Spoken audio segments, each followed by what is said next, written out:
The message came in while I was plunging a flooded sink. Kitchen light buzzing. Water everywhere. Socks soaked. And there it was. A notification preview on my phone. Just married Caleb Whiteheart, you're pathetic by the way. No context. No warning. Just 7 words that split my chest open like a hammer to drywall. I dropped the plunger. I don't even remember doing that. The sink gurgled, then belched brown water onto the counter as if it too was done with my existence. Outside, it had just started to rain. That fine, misty kind that makes everything look blurry. I just stood there, phone in one hand, dish soap in the other, while the message burned itself into my retinas. She got married. In Vegas. To Caleb. Her coworker. The guy with the motorcycle and the creepy laugh. The same Caleb she once called a human pimple. I dried my hands on the curtain. Sat on the floor. Replied. Cool. Didn't even capitalize it. I stared at the gray tiles. Noticed for the first time that 3 of them were cracked. Probably had been for years. Funny how you only notice damage once you're already broken. She didn't respond. Instead, 20 minutes later, I got a Venmo notification. Dana charged $782.39 to your shared card at Wicked Elvis Wedding Chapel. My breath caught in my throat like it forgot how lungs worked. She used my money to marry another man, while calling me pathetic. So I got to work. I logged into the bank and froze every account with her name on it. Blocked the cards. Revoked her access from the Amazon, Netflix, Spotify, DoorDash, everything. Then I stood up, grabbed a screwdriver, and unscrewed the smart lock from the front door. Tossed it in the trash. Replaced it with a deadbolt from the back shed. I even unplugged the ring cam and tossed it onto the lawn. She wanted to disappear? Fine. Let her vanish. By midnight, the house was quiet. The only sound was the fans spinning in our bedroom. The same one she said made her feel safe at night. At 3:12 a.m., headlights flickered across the blinds. A car idled outside. I peeked. Unmarked sedan. 2 silhouettes. At 3:14 a.m., a flashlight hit the door. At 3:15 a.m., someone knocked. 3 times. Slow. Heavy. And that's when I realized. I wasn't just angry anymore. I was in trouble. I didn't move. Not at first. The flashlight beam cut across the frosted glass window like a scalpel. I stood just out of view, barefoot, heart pounding against my ribs. Whoever was outside hadn't knocked again, but the car was still idling, engine humming like a warning. I don't know what I expected after freezing Dana's cards and locking her out of the house, but at 3 a.m. Visit from the cops? That wasn't on my bingo card. Another knock. Slower this time. Louder. I finally opened the door halfway, leaving the chain latched. Can I help you? My voice cracked on the last word. 2 officers. 1 male, 1 female. Rain soaked their hats and shoulders, their uniforms dark and heavy. The male officer stepped forward, holding up a badge. Mr. Eliot Madsen? I nodded, throat dry. The officer glanced down at something on his phone. We received a report of domestic abandonment and potential unlawful eviction. Mind if we ask you a few questions? I almost laughed. Unlawful eviction? She ran off, got married to another man in a rhinestone chapel, and drained our joint credit account. And now I'm the criminal? I opened the door wider but didn't step aside. She doesn't live here anymore. She abandoned the residence. I have proof. The female officer tilted her head. Sir, your wife reported that you changed the locks, canceled her financial access, and left her without shelter or money. I blinked. She eloped with her coworker. In Las Vegas. I got a text. A literal wedding photo. She used my credit card to pay for it. Want to see the charge? They didn't answer that. The male officer just shifted his stance and looked past me into the house.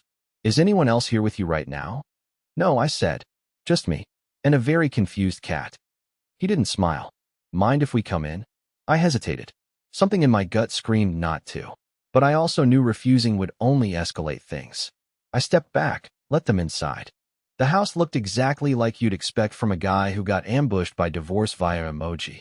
Messy, tense, full of undone things. Dishes in the sink. Her half of the closet still open, hangers empty like bones. The couch pillow dented from where I'd been sleeping.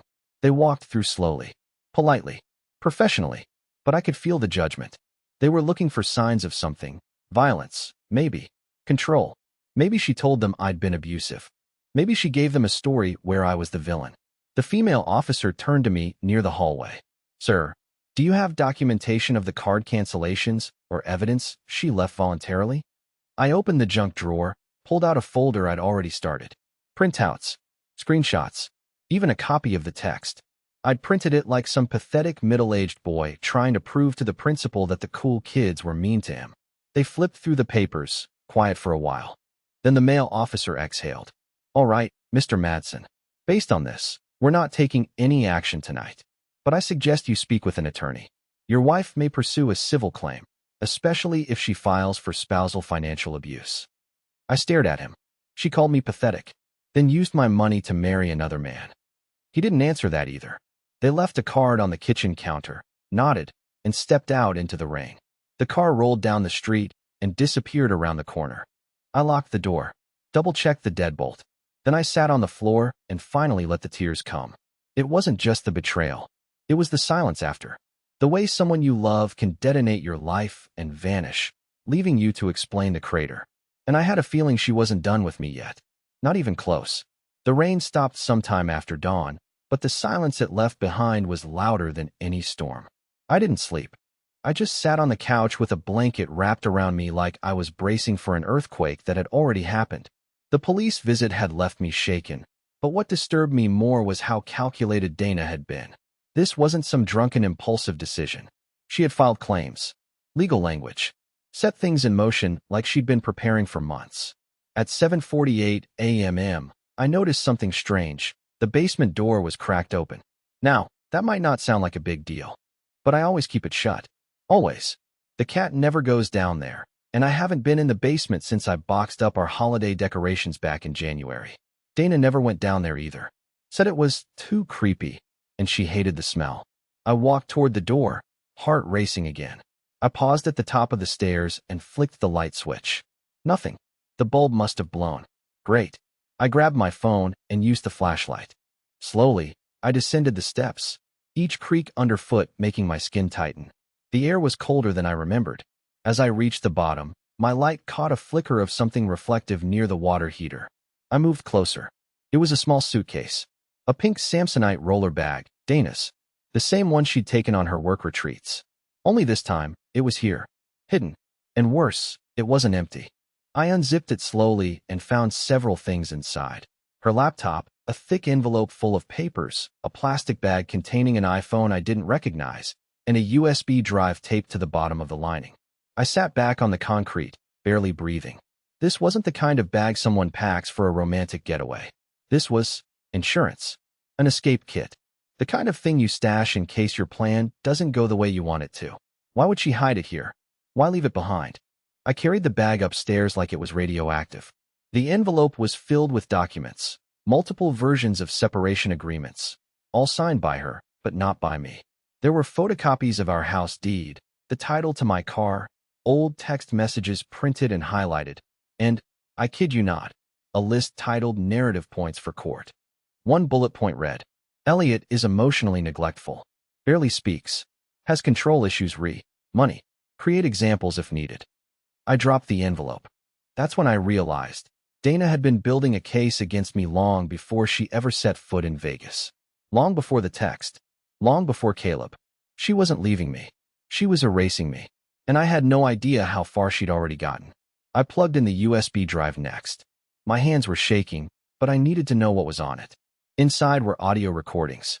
The first file was labeled Rehearsal 2, Kitchen Argument. My voice was in it, but I had never said those words. The audio file started playing before I even realized I'd clicked it. My voice, unmistakably mine, came through the speakers, muffled and distant like it had been recorded from behind a wall. At first, I couldn't even process what I was hearing.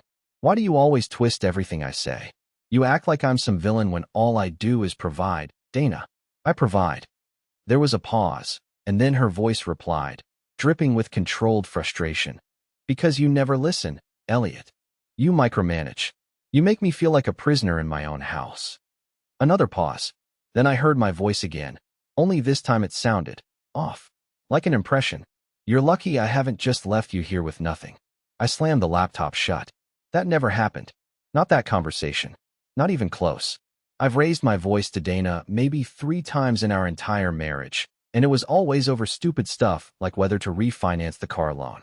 But the voice in that file was calm, calculated. It sounded like me, but the words were all wrong. And worse, I recognized the background noise, the kitchen. It was recorded in our house. I opened the laptop again and checked the metadata. The file had been created 3 weeks ago, the same day Dana said she was working late at the clinic. I checked the next few files, and every single one was the same format. Faked arguments, dramatized accusations, and voice lines that sounded increasingly twisted. Like she was trying to create an audio trail to paint me as abusive or manipulative. One even had the label lawyer ready. Use if needed. I felt cold all over. Like the walls were made of snow. That explained the police visit. That's why they were checking for signs of coercion. She was laying the groundwork. Framing me. It wasn't just betrayal. It was premeditated annihilation. That's when my phone buzzed again. An unknown number. I don't normally answer, but something in me cracked and I picked up. Eliot, a male voice said, hesitant. This is gonna sound weird, but is Dana with you? I blinked. Who is this? This is Tyler. I work with her. We met at the clinic, like 2 years ago. I saw something on her story last night, and I don't know, man. I'm just calling because I thought maybe you should know. He paused. I waited. She posted a clip of you. Your voice, yelling at her. And everyone at work is freaking out. People are saying you were dangerous. That you tried to lock her in the house. My knees buckled. I sank into the chair. Tyler, I said carefully, I never said any of those things. She recorded fake arguments. Staged them. You're being manipulated. Dude, I believe you, he said instantly. She lied about her ex the same way. I just didn't want to get involved. But this is next level. She's telling people you're stalking her. That she's afraid for her life. But, she posted it while on a damn honeymoon. In Vegas. I felt dizzy. Reality was collapsing under me like rotten floorboards. Dana wasn't just trying to humiliate me. She was trying to build a digital persona of me. An abusive husband. A monster. Someone no one would believe. Someone courts would punish. I need you to send me that video, I said. Please. Already did, Tyler replied. Also, heads up. She told HR today that if anything happens to her, it's on you. I figured I had to warn you. The line clicked. I stared at my phone. 30 seconds later, a message appeared with a link to a private Instagram story. It was me. My voice. Shouting. Except I never had. A single out-of-context clip, clearly edited, layered over shaky footage of her looking tearful with bruised makeup. Bruises I'd never seen before. Bruises I didn't cause. My hands were shaking as I opened the next drawer in the hallway cabinet and pulled out the security hard drive from our old camera system. I hadn't looked at it in months. But if she staged anything in this house, if she acted out those scenes while I was at work, the camera in the kitchen might have caught it. And if it did, I might be the only one who knows the truth. I hadn't touched the security system in months. It used to notify us whenever someone opened the garage or walked up the driveway. Dana hated it, said it made the house feel like a surveillance bunker. At some point last winter, we disabled the live alerts, but the cameras were still connected to the hard drive, recording on a loop, saving everything. Or at least, that's what I hoped. I plugged the drive into my laptop and opened the software. The interface was clunky and old, but functional. The kitchen feed was labeled CM03. It had a full archive, 2 weeks worth of footage, each file stamped by date and time, segmented into hours. The first few days were boring.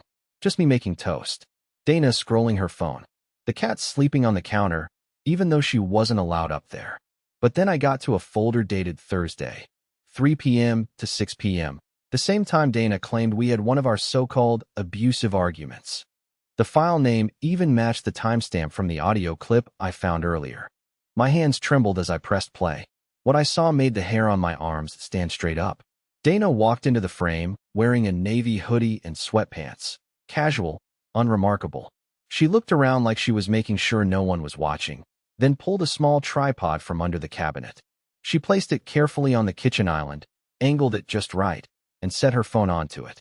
Then she stepped back, took a deep breath, and changed. I don't mean physically. I mean emotionally. Her posture slumped. Her mouth twisted into this delicate, wounded frown. And then she hit record. What followed was a performance that would have made a casting director cry.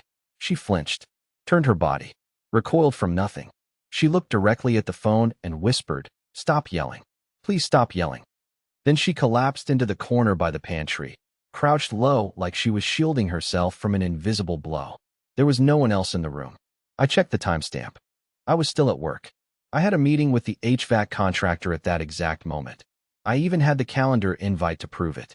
She continued for another minute, gasping and repeating lines like, "I'll do whatever you say, just don't lock the door again." Then she turned off the phone, wiped her eyes, and walked away.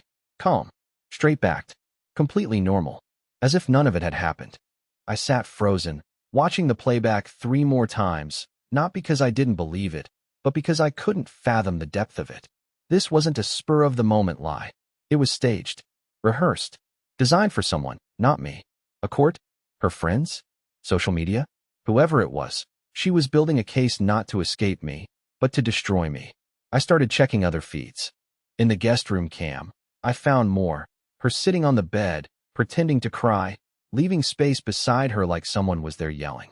In one clip, she even slammed the closet door herself, waited 3 seconds, and screamed, "Why would you do that?" I backed away from the screen. My stomach was twisting. This was no longer just about betrayal. This was character assassination. A slow, meticulous erasure of my identity. I wasn't just being left. I was being rewritten. Just then, my phone buzzed again, this time a private number. Against my better judgment, I answered. There was a long pause, then a voice, dry and deliberate. "Mr. Madsen, this is Officer Soroyan, following up on last night's welfare call. Your wife has filed a temporary protection order against you. Effective immediately. You are not to contact her under any circumstance." "What?" I said, the word barely a breath. "She claims you've made multiple threats and attempted to intimidate her through digital surveillance. She submitted recordings and social media screenshots as part of her petition. You'll receive a formal notice by mail within 24 hours. "I have proof." I started, but he cut me off. "Sir, I'm not the judge. I'm just delivering the message. You'll have your chance to respond legally. Until then, I advise you to get representation." The line went dead. I stood there, heart pounding, the room shrinking around me. Somewhere in Las Vegas, Dana was sipping champagne with a man I'd never met, wearing a ring I paid for, while back home, I was being digitally skinned alive by a narrative I didn't even know I was in. And then it hit me. She hadn't made a mistake leaving that suitcase in the basement. She wanted me to find it. For the next hour, I sat in the kitchen surrounded by printouts, surveillance screenshots, and a USB drive that now felt radioactive in my hands. I kept playing the fake recordings over and over, listening to how precisely she mirrored my voice patterns. She must have rehearsed this for weeks, maybe longer. Maybe I missed the signs because I wanted to. Maybe I wanted the quiet so badly I didn't notice she was rehearsing war while I was memorizing her coffee order. She'd left the suitcase for me to find. Of that I was now sure. She'd buried it just deep enough to feel like a mistake, but obvious enough that I'd eventually open it. Why? To make me panic? To rush and confront her? To break the no-contact order and walk straight into a legal trap? Or worse, maybe this was just part of her alibi. Maybe the evidence only worked if I found it. I stood up, pacing. My mind went back to the envelope with the printed-out narrative points for court. I dismissed it as theatrical, but it was more than that. The lock screen had no passcode. The wallpaper was black. Empty home screen. Only a few apps. I opened the gallery. There were videos. Not just 1 or 2. Dozens. Some were of Dana. Close-ups of her sitting in our bedroom, whispering fake arguments, pretending to flinch. Others were more disturbing. Clips from what looked like a hotel room, dim lighting, different angles, like someone was testing setups. Some showed Dana alone. Some showed Caleb, shirtless, sitting on the edge of a bed, flipping through a script on paper. I froze the frame. Zoomed in. It was the same document from the suitcase, the narrative. He was in on it. Not just romantically. He was a co-conspirator. There was one clip where she was giving him notes. "You need to sound more confused. Like you're shocked I'm even accusing him." He nodded. "What about the bruise makeup? We'll do it after this take." I sat back in the chair like I'd been punched in the lungs. This wasn't a marriage breakdown. It wasn't even personal anymore. This was a production, an operation. I started looking for anything that could explain why. Why go this far? Why build a fake reality with this level of detail? I opened the Notes app. There were only 2 entries. The first was a to-do list. Finalize Vegas tickets. Upload social media story. Schedule police call. Mail court draft to self. Confirm Caleb's NDA. Get rid of the burner. I stared at the last item. Get rid of the burner. She meant this phone. The second note was titled Deadline, September 18th, Trust Fund Conversion. I didn't know what that meant. Not yet. But it gave me a place to start. I took photos of everything. Backed up the drive. Transferred the video files to a cloud account and labeled them Do Not Delete. If this was going to court, and it was, I needed digital proof that couldn't be erased from my laptop with one spilled coffee mug. Just then, I heard a car door slam outside. I peeked through the blinds. It wasn't a police cruiser this time. It was a gray SUV I didn't recognize, parked awkwardly in front of my driveway, engine still running. A woman stepped out, mid-30s, business suit. She walked with purpose. No hesitation. She held a clipboard in one hand and a thick manila envelope in the other. I opened the door before she could knock. Eliot Matson? She asked. Yes. You've been served. She handed me the envelope. No expression. No explanation. She turned and walked back to her SUV before I could ask anything. I opened the packet. It wasn't just a restraining order. It was a full-blown civil lawsuit. Emotional damages. Financial control. Harassment. Public humiliation. Manipulative behavior. And the kicker? She was demanding exclusive ownership of the house, the car, and a settlement of $250,000. It didn't matter that she left, that she cheated, that she faked abuse. None of that mattered if she controlled the narrative first. But she had made one mistake. She let me find her script. And now, I was writing my own. For the first time in days, I didn't feel powerless. I felt poisoned, yes. Betrayed. Hunted. But there was something else building beneath all that. Something sharper. Anger had cooled into calculation. The more I pieced together, the more I saw what she'd done and how carefully she'd done it. But Dana had made the one mistake every master manipulator makes eventually. She underestimated the quiet one. The lawsuit packet sat unopened on my table now, next to her list of lies and stage performances. I wasn't rushing to read it anymore.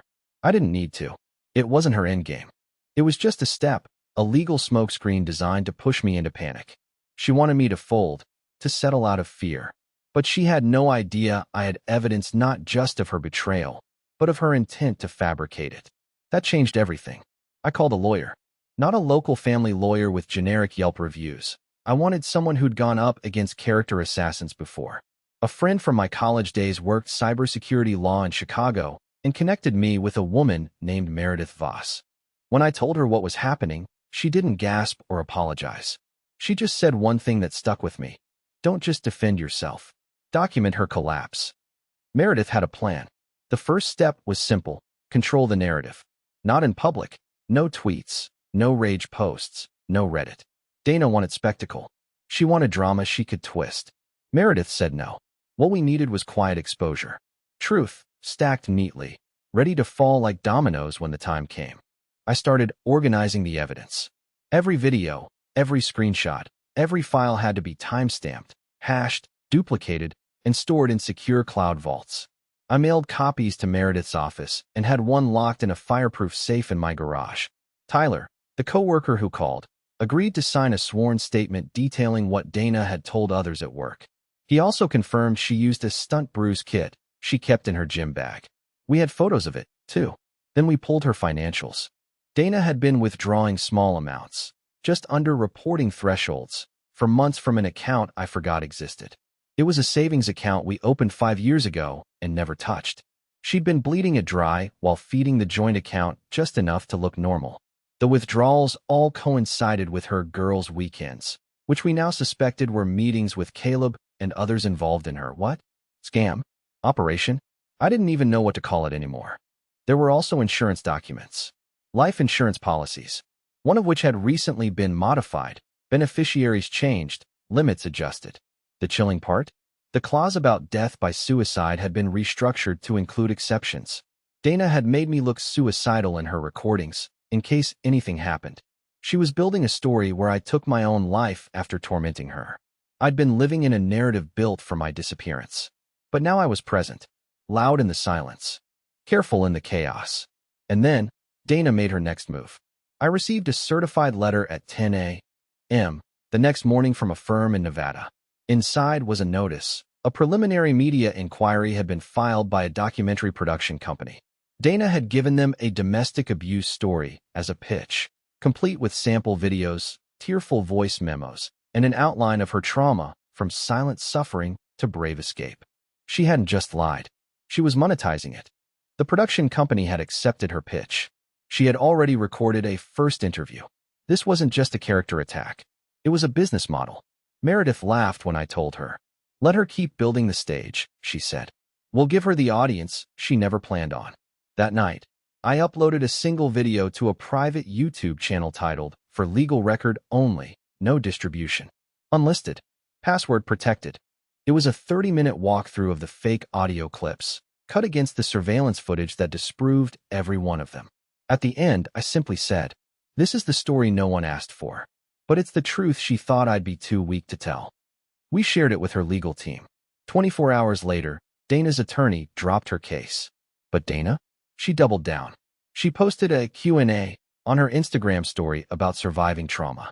Claimed her abuser was trying to silence her, manipulate the courts, twist footage out of context. She framed my evidence as deep fake manipulation. The comments flooded in. Supportive, sympathetic, furious. She had her army. But I had something stronger. I had the truth. And the receipts. And I was done playing her character. It was time she played mine. The last message Dana ever sent me came 3 weeks after her lawyer quit. It was just 3 words. You ruined everything. I didn't reply, because I hadn't ruined anything. I'd simply refused to die in the version of her story where I was disposable. And if she thought exposing the truth was destruction, then maybe she never really believed in anything to begin with. Not our marriage, not our home, not even the version of herself she sold to everyone else. But let's back up. After her case collapsed, Dana's social media campaign intensified. The video I made, the one we sent privately to her attorney, somehow leaked. I didn't post it publicly. Meredith didn't either. We suspect someone in her own camp, maybe even Caleb, cracked under the pressure. Either way, it spread. The comments flipped fast. People began analyzing every detail, comparing her bruises, matching dates, matching outfits. People found old clips where her stories contradicted. The internet turned into a crime scene investigation. The production company that had planned to make her a star released a quiet statement saying they were reevaluating the veracity of submitted materials. They refunded her advance, pulled the episode, deleted their promo teaser. Just like that, the spotlight turned cold. Then came the real blow. A legal review board, prompted by the fraudulent protection order and faked evidence, opened an inquiry into her filings. Meredith pushed for a countersuit, not just for defamation, but for attempted fraud. Dana's own documentation, her notes, her narrative points for court, the rehearsal clips, the forged recordings, it all became ammunition. Caleb was subpoenaed. He folded almost immediately. Sworn deposition, full confession. I didn't want to ruin her life. I wanted her to stop trying to ruin mine. And eventually, she did. The court didn't charge her with jail time. It was her first offense, and we agreed to settle. But she was fined, ordered to pay restitution for legal costs, and most importantly, publicly discredited. She left the state. Last I heard, she moved in with a cousin in Arizona. Her accounts went dark. The podcast she tried to start about healing never made it past the trailer. She vanished the way lies often do, not with a bang, but with silence. And me? I found peace. It didn't come all at once. There were nights when I'd still flinch at phone buzzes or hesitate before unlocking the front door. But over time, it changed. The house felt safe again. The walls breathed without her voice echoing through them. I planted a garden, repainted the kitchen, got a new couch, one without dents or arguments baked into the cushions. I went back to work and took a promotion I'd been too afraid to ask for before. Tyler and I actually grabbed coffee one day. Turns out, he's funny as hell. Real sarcasm, not the bitter kind Dana used to fake. Most importantly, I started writing again. Not journals. Real writing. About truth. About manipulation. About being the kind of man people ignore until they realize you were the story all along. I don't need revenge. I don't need her to apologize. Because I have something she never understood. You don't have to be loud to win. Sometimes, the truth just sits in the corner, quiet and patient, waiting for the noise to eat itself alive. And when it does, the truth is the only thing still standing.